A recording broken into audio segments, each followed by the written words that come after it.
Matagumpay na isinagawa ng Mandaluyong City Police Station ang isang informative drive ukol sa tamang paggamit ng Hotline 911 para sa mga emergency calls bilang suporta sa 5 minutes response time program ng Philippine National Police. Isinagawa ang nasabing aktibidad sa International Bible Church, Barangay Plainview, Mandaluyong City, na lubos na sinuportahan ng pamahalaang lungsod ng Mandaluyong City.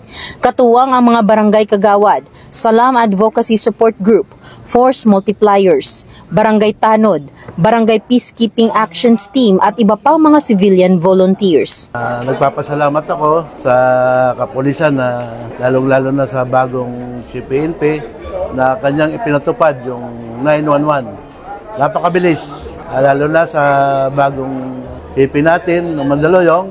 Talagang pinatutupad niya yung tamang responde para sa taong bayan ng Mandaluyong. Pinangunahan ni Police Colonel Jenny D. Tecson, Chief of Police ng Mandaluyong City Police Station, ang kampanya na layuning palakasin ang partisipasyon ng komunidad sa mga programa ng PNP para sa kaligtasan at seguridad ng mamamayan. Kabilang sa mga dumalo sa nasabing aktibidad ay si Police Colonel Aldren S. Grand, Chief District Directorial Staff ng Eastern Police District, na kung saan kanyang pinuri ang Mandaluyong City Police Station sa matagumpay na pagpapatupad ng programa at sa dedikasyong ipinakita para sa kapakanan ng publiko. Ang nasabing aktibidad ay patunay na sa tulong ng lokal na pamahalaan at mga katuwang sa komunidad, posible ang mabilis, epektibo at organisadong pagtugon sa anumang emergency sa pamamagitan ng pagtawag sa 911. Pinangunahan naman ni Reverend Pastor James Lee Tika,